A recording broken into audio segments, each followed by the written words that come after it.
2021 that treated these compounds as controlled substances.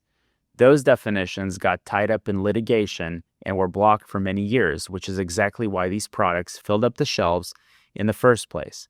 This past May, the Texas Supreme Court reversed that.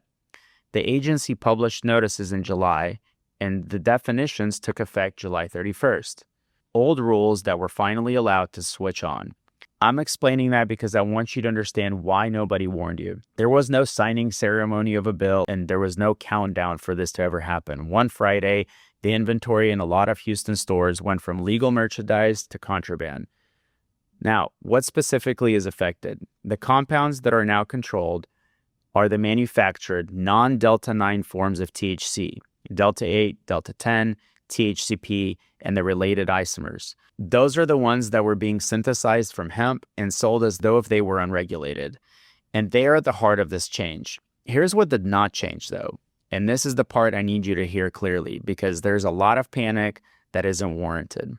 The line between hemp and marijuana in Texas is exactly where it has always been. 0.3% or 0.3% Delta 9 THC by dry weight is still legal. These are compliant products. This includes Delta 9 gummies that make up most of what's being sold in the state of Texas.